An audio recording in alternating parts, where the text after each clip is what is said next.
आयु Ratna, wish you good health. नमस्कार दोस्तों, नए साल के मुबारकबाद के साथ आज क्लास शुरू हो रहा है। बहुत दिनों के बाद हम आपसे रूबरू हो रहे हैं, लेकिन हमारी ये जो यात्रा है, ये जो मुहिम है, ये चलती रहेगी, क्योंकि हमें स्वस्थ भारत बनाना है, खुद को स्वस्थ रखना है, पूरे भारत को स्वस्थ बनाना है। इसमें आयु रतन पहल करता है। सभी अपने अपने कार्य क्षेत्र में अग्रसर हैं, हम भी अग्रसर हैं।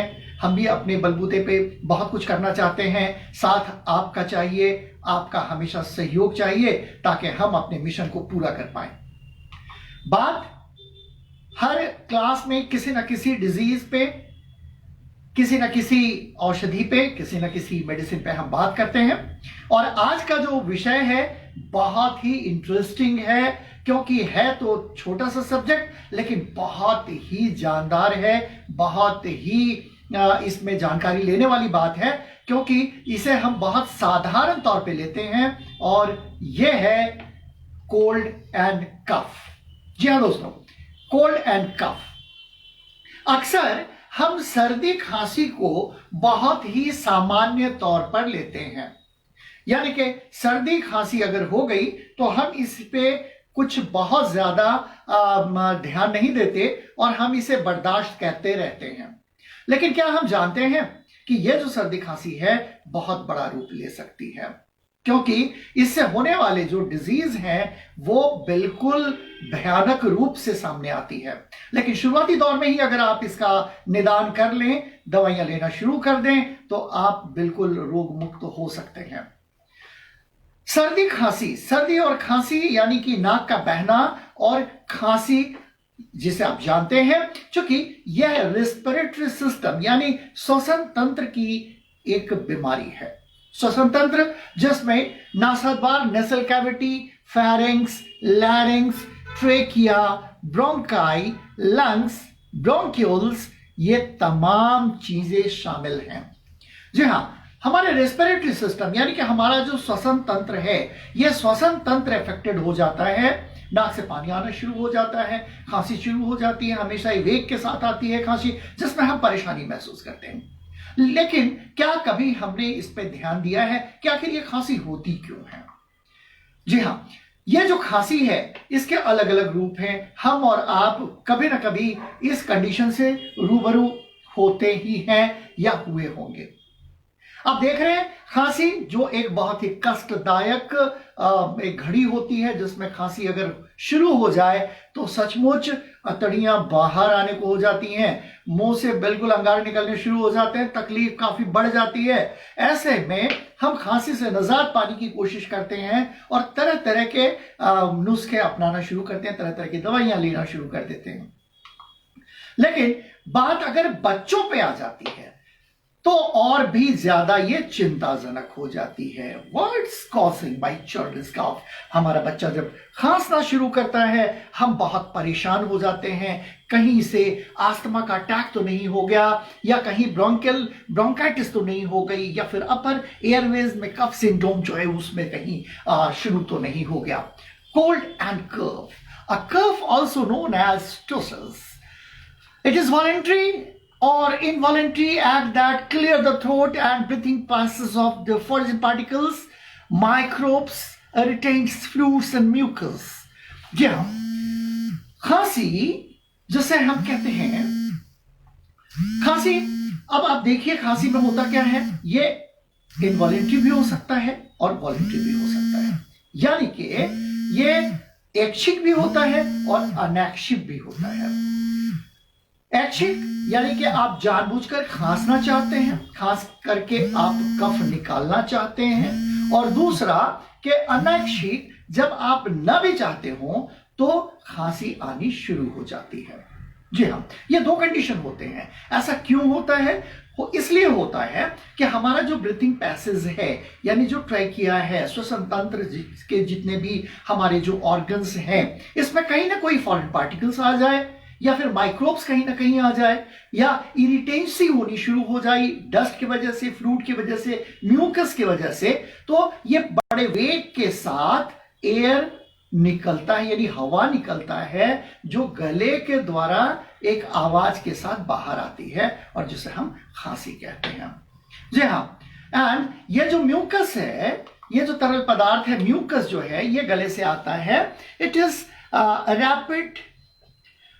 रैपिडली निकलता है लंग के थ्रू, और ये जब खांसी हो जाती है तो हमें ये रिफ्लेक्स यानी कि रिलैक्स देता है। अब ये जो कंडीशन है कोल्ड एंड कफ के, इसके जो कारण है वो कुछ भी हो सकता है। वो एस्थमेटिक अटैक भी हो सकता है, ब्रोंकाइटिस भी हो सकती है, एलर्जी से भी हो सकता है, व्होपिंग कफ भी हो सकती है, मेडिकेशन, कई बार हम लोग गलत दवाइयां ले लेते हैं, ऐसे में भी खांसी होना लाजमी है। एसिड रिफ्लक्स होता है तो, स्मोकिंग होती है तो, या वायरल इन्फेक्शन अगर होता है तो भी खांसी होती है।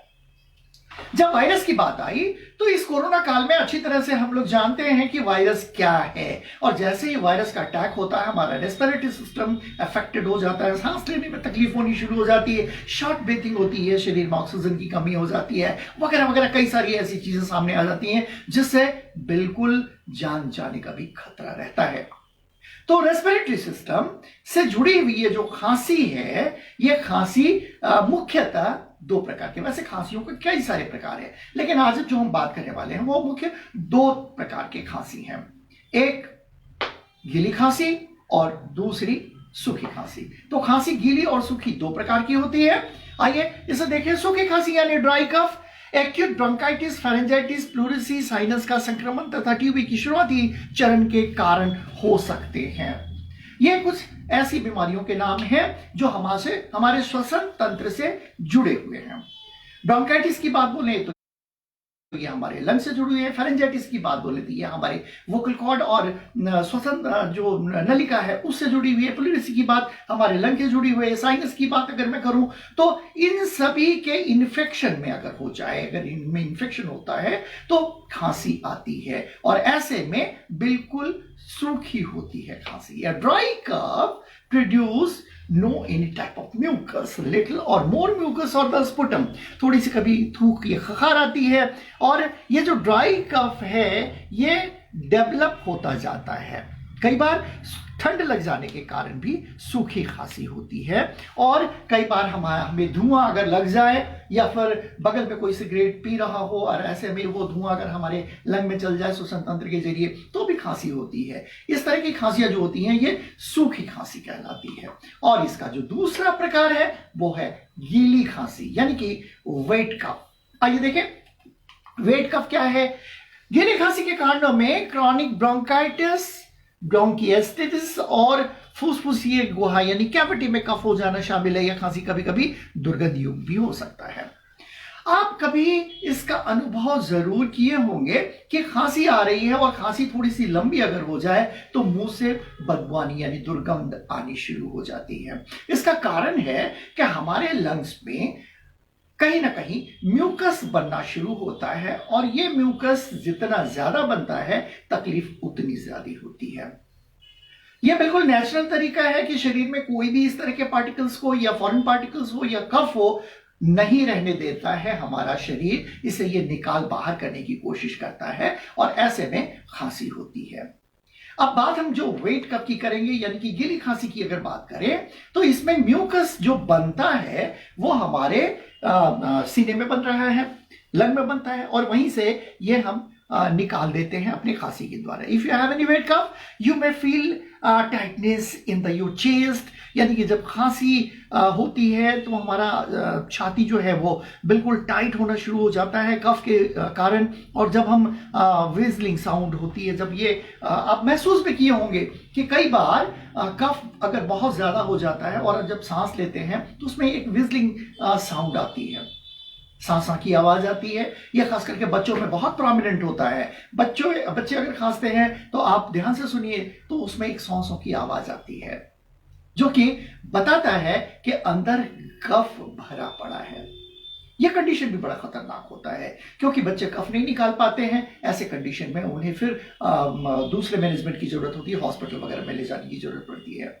तो खांसी से बिल्कुल सामान्य तौर पे ना लिया जाए तो यह ज्यादा बेहतर होता है, क्योंकि शुरुआती दौर में ही अगर हम इस पे काबू पा लें, कंट्रोल कर ले, तो फर्दर हम बीमार पड़ने से बच सकते हैं। अब जब खांसी हो जाए तो जाहिर सी बात है कि हम अपने घर पे कुछ ना कुछ नुस्खे तो अपनाते हैं। उन नुस्खों में कुछ ऐसे काम जो प्रिवेंशन के तौर पे किया जाए, तो ये प्रिवेंशन क्या है, जो होम ट्रीटमेंट आप कह सकते हैं इसे, कि घर में आप रह के कर सकते हैं। Number 1, keep hydrated by drinking plenty of water, यानी कि आप समय समय पे थोड़ा थोड़ा पानी जरूर पीते रहें, जिससे आप हाइड्रेटेड रहें, पानी पूरी तरह से आपके शरीर में पानी की कमी ना होने पाए। अगर पानी की कमी होती है तो खांसी बढ़ सकती है। और आपने महसूस भी किया होगा कि जब खांसी होती है तो तुरंत कोई मददगार सामने आता है और एक पानी से भरा हुआ गिलास आपको देता है, आप 2 घुट पानी पीते हैं, खांसी में बिल्कुल आराम हो जाता है। जी हाँ, तो इसलिए कीप हाइड्रेट, जी हाँ, हाइड्रेशन के लिए बहुत जरूरी है। अगर आपको हाइड्रेट होना है तो थोड़ी थोड़ी देर पे पानी आप पीते रहे, जिससे गला तर रहेगा और खांसी का अटैक आपको कम होगा। दूसरा है कि आप जब सोते हैं, जिस मरीज को खांसी हो रही है, चाहे वो सूखी खांसी हो या फिर वेट कफ हो यानी गीली खांसी हो, तो ऐसे में वो जो सोता है उसका तकिया जो है, पिलो जो है, वो थोड़ा सा ऊंचा होना चाहिए, इससे उसे आराम मिलता है। Elevate your head with extra pillow when sleeping, जब आप सो रहे हो तो तकिया जो है वो थोड़ा ऊंचा कर ले तो इससे बहुत ही आराम मिलता है। Use cough drop to soothe your throat, किसी भी तरह कफ ड्रॉप जो आप बेहतर समझते हैं उसका प्रयोग करना चाहिए, जिससे आपके गले को सुखद अनुभव हो, यानी कि खांसी का जो वेग हो वो कम हो जाता है। बात गार्गल की, जी हाँ, इस कोरोना काल में गार्गल शब्द बड़ा कॉमन हो गया, क्योंकि इसको हम भली बात ही समझ रहे हैं कि गार्गल कैसे किया जाता है। Gargle with warm salt water regularly to remove mucus and soothe your throat, गले में खराश ना हो, गले में सूदिंग फील हो, कफ आसानी से निकल आए, इसके लिए गर्म पानी में नमक डालकर उसका गरारा करना चाहिए। इससे भी आपको बहुत आराम मिलता है। ये घरेलू नुस्खे ऐसे हैं, ये मैनेजमेंट की बात अगर मैं बोलूं तो ये मैनेजमेंट है, आप इतना कर सकते हैं। बात अब अवॉइड करना है किसको, इरिटेशन को। जी हाँ, इरिटेशन यानी कि गले में जानबूझ करके खांसी पैदा न किया जाए, ताकि आपको खांसी का वेग ना आए। साथ ही साथ धुएं वाली जगह से दूर रहें, डस्ट वाली जगह से दूर रहें। ये डस्ट का लगना आजकल देखने को यह मिलता है कि डस्ट एलर्जी बहुत आसानी से हो जा रहा है, हमारे बच्चों को भी, हमें और आपको भी। तो डस्ट और स्मोक से अगर आप जितना दूर रहेंगे, खांसी का वेग उतना कम होगा, कफ उतना ही कम होगा। अगर इन सभी चीजों से आपको आराम नहीं हो रहा है तो बेहतर है कि आप किसी डॉक्टर की सलाह लें और डॉक्टर की सलाह पे औषधियों का चयन करें। डॉक्टर का सलाह इसलिए कि डॉक्टर समय पे आपको अच्छी दवाओं का सेवन कराएगा और आपको हेल्दी रखेगा, यानी कि आपको श्वसन तंत्र की जो होने वाली बीमारियां हैं, जो फर्दर जो बढ़ने वाला है, उससे आपको राहत देगा। बात हम आयुर्वेद की करेंगे, क्योंकि हम आयुर्वेद पे बात करना चाहते हैं, हम आयुर्वेद पे काम कर रहे हैं, इसलिए आयुर्वेद कितना सार्थक है, कितना साथ देता है। आयुर्वेद एक पुरातन मेडिकल सिस्टम है, बहुत पुराने एंसेंट इंडियन मेडिकल साइंस है, जो हजारों वर्षों से हमारे भारतवर्ष में इसका उपयोग करता आया है और हम करते आ रहे हैं। दूसरा, आयुर्वेद इसमें पहल करता है और कहता है विश यू गुड हेल्थ, आपके अच्छे हेल्थ की कामना करता है आयुर्वेद। आयुर्वेद से हमेशा से अग्रिम रहा है कि आपको अच्छे उत्पाद दे, अच्छे प्रोडक्ट दे, ताकि आप स्वास्थ्य लाभ कर सकें, आप स्वस्थ रहें।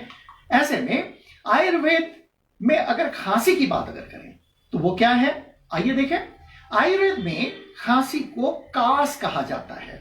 आयुर्वेद में खांसी को कास कहा जाता है। खांसी की समस्या सर्दियों में अधिक होती है, लेकिन यह कई अन्य बीमारियों की जड़ भी हो सकती है। अगर खांसी का उपचार समय पर नहीं किया गया तो यह आपको कई बीमारियां दे सकती है। यदि उपचार के बाद भी खांसी जल्दी ठीक ना हो तो समझें इसे मामूली बिल्कुल नहीं। जी हाँ, इसे बिल्कुल मामूली समझने की गलती ना करें, क्योंकि अगर खांसी अधिक दिनों तक रह जाता है तो यह भयानक रूप ले सकता है, कई बीमारियों को जन्म दे सकता है।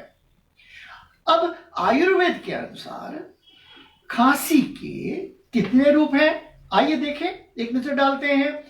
आयुर्वेद के अनुसार खांसी के ये 5 प्रकार हैं। कफ कफ कफ यानी कि खांसी, और खांसी के ये 5 प्रकार कौन से हैं, आइए। पहला वातज खांसी, दूसरा पीतज खांसी, तीसरा कफज खांसी, चौथा शतज खांसी, और पांचवा क्षयज खांसी। ये 5 तरह के खांसी आयुर्वेद में बताए गए हैं।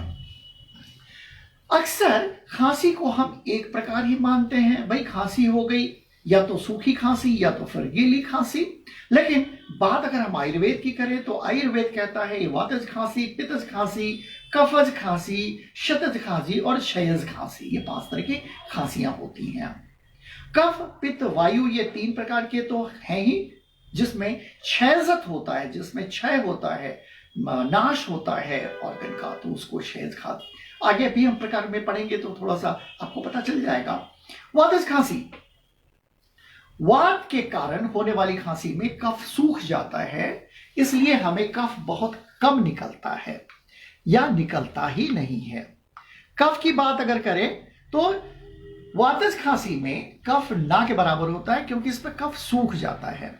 कफ न निकलने पर खांसी लगातार और तेजी से आती है ताकि कफ निकल जाए। इस तरह की खांसी में पेट, पसली, आंतों, छाती, कनपट्टी, गले और सिर में दर्द भी होने लगता है। बात वातज खांसी की, आपने देखा कि वातज खांसी में सूखी खांसी होती है और हमेशा ये इच्छा होती है कि हम कफ को बाहर निकालें, जो भी अंदर है उसे निकालने की कोशिश करते हैं। ऐसे में पसलियों में दर्द होना, सीने में दर्द होना, पेट में दर्द होना, क्योंकि बहुत खिंचाव होता है, बहुत ही संकुचन होता है, जिसमें कि दर्द महसूस होता है। यह है वातज खांसी। बात हम करेंगे पित्तज खांसी की। पित्त के कारण होने वाली खांसी में कफ निकलता है, जो कि पीले रंग का कड़वा होता है। वमन द्वारा पीला व कड़वा पित्त निकलना, मुंह से गर्म बफारे निकलना, गले, छाती व पेट में जलन होना, मुख सूखना, मुंह का स्वाद कड़वा रहना, प्यास लगती रहना, शरीर में गर्माहट या जलने का अनुभव होना और खांसी चलना पित्तज खांसी के प्रमुख लक्षण है। अगर शरीर में पित्त की मात्रा बढ़ जाती है और ऐसे में पित्त जनित खांसी अगर होती है आपको, तो ऐसे में आपको कफ जो आता है वो पीले रंग का होता है, बिल्कुल जिसे कहते हैं कफ पक गया है। इसका स्वाद कड़वा होता है, क्योंकि ये चूंकि पित्त से रिलेटेड है। मुंह से गर्म भाप निकलने शुरू हो जाते हैं, गले में तकलीफ होती है, छिल जाता है गला, छाती और पेट में जलन भी हो सकता है, मुंह का सूखना बिल्कुल साधारण सी बात है। जैसा कि मैंने कहा कि पानी का सेवन हमेशा करते रहना चाहिए। मुंह का स्वाद कड़वा हो जाता है, भूख नहीं लगती है, प्यास लगी रहती है, कई बार इतनी हरारत होती है कि शरीर में गर्मी महसूस होती है, यानी कि ताप, बुखार भी महसूस होता है। लक्षण अगर आप देखें तो ये बढ़ता चला जाता है अगर सही समय पे अगर आपने इसका निदान नहीं किया। आइए आगे देखें कफज खांसी। ये कफज खांसी कफ के कारण होने वाली खांसी में कफ बहुत निकलता है। इसमें जरा जरा सा खांसते ही कफ आसानी से निकल आता है। कफज खांसी के लक्षणों में गले व मुंह का कफ से बार बार भर जाना, सिर में भारीपन व दर्द होना, शरीर में भारीपन व आलस, मुंह का स्वाद खराब होना, भोजन में अरुचि और भूख में कमी के साथ ही गले में खराश, खुजली और खांसने पर बार बार गाढ़ा व चीटा कफ निकलना शामिल है। कफज खांसी की खासियत यह है कि जब भी मरीज खांसता है बड़े आसानी से बलगम उसके मुंह में आ जाता है, म्यूकस आ जाता है और उसे बार बार वो थूकने की कोशिश करता है। वह जितना थूकता है उसे लगता है कफ और भी ज्यादा बन रहा है। यह निशानी है कफज खांसी की। शतज खांसी, आइए देखते हैं आगे। शतज खांसी, यह खांसी वात, पित्त, कफ तीनों कारणों से होती है और तीनों से अधिक गंभीर भी। अधिक भोग विलास करने, भारी भरकम बोझा उठाने, बहुत ज्यादा चलने, लड़ाई झगड़ा करते रहने और बलपूर्वक किसी वस्तु की गति को रोकने आदि के रुक्ष शरीर वाला व्यक्ति के गले में घाव हो जाता है और खांसी हो जाती है। इस तरह की खांसी में पहले सूखी खांसी होती है, फिर रक्त के साथ कफ निकलता है। शतज खांसी 3 तरह के जो हमारे शरीर में दोष पाए जाते हैं, कफ, पित्त और वायु, ये तीनों का मिला रूप होता है। इसमें अगर आप बहुत ज्यादा बोलते हैं तो आपके गले में खराश होती है, आप खांसते हैं। बहुत ज्यादा चिल्लाते हैं, इसमें भी आपको तकलीफ होती है। भोग विलास की बात कहें, यानी कि बहुत ज्यादा रिच फूड आप लेते हैं, खान पान में अगर आप संयम नहीं रखते हैं, मांस, मदिरा और धूम्रपान का अगर आप सेवन करते हैं, तो ऐसे में इस खांसी का होना लाजमी है। कई बार ये खांसी पुरानी हो जाती है और मुंह से रक्त आना भी शुरू हो जाता है। यह है शतज खांसी। और अंत में हम पढ़ेंगे क्षयज खांसी।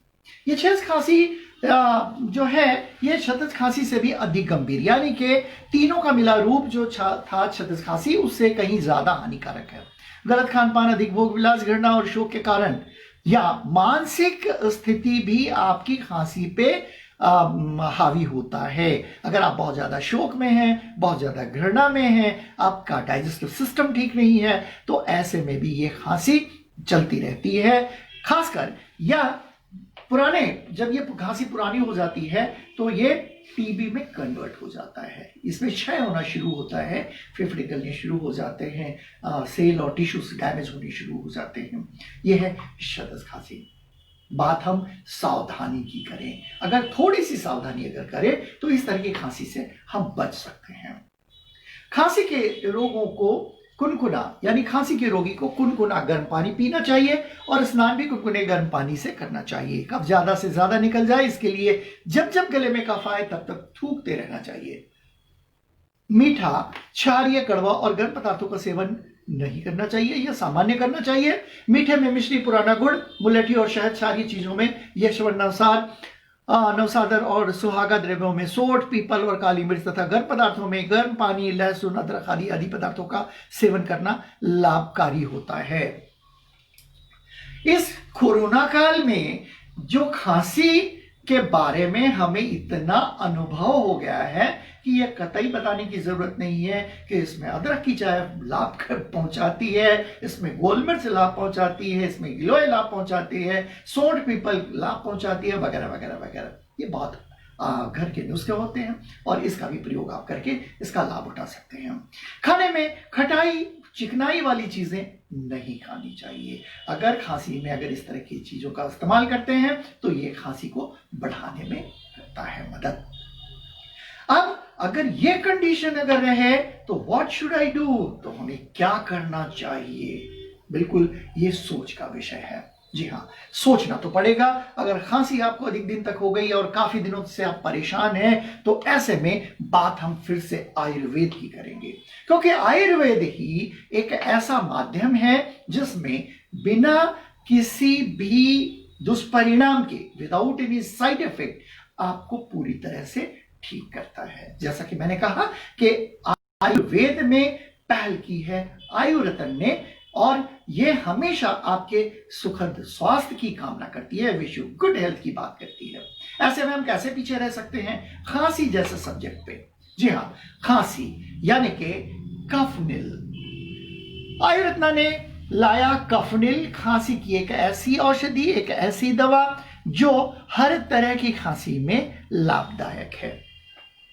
अभी हम लोगों ने 5 तरह की खांसियों के बारे में पढ़ा, साथ ही साथ जो साधारण तौर पे हमने बात की है सूखी खांसी और गीली खांसी यानी तरल, वेट कफ, ड्राई कफ, वेट कफ। अक्सर ये 2 प्रकार के कफ को ही हम आसानी से समझते हैं। आयुर्वेद के हिसाब से ये जो 5 कफ है, ये कफनिल आपको पूरी तरह से खांसी से निजात दिलाता है। आपके रेस्पिरेटरी सिस्टम से, श्वसन तंत्र से जुड़ी हुई किसी भी तरह की खांसी को ये बिल्कुल ठीक करता है।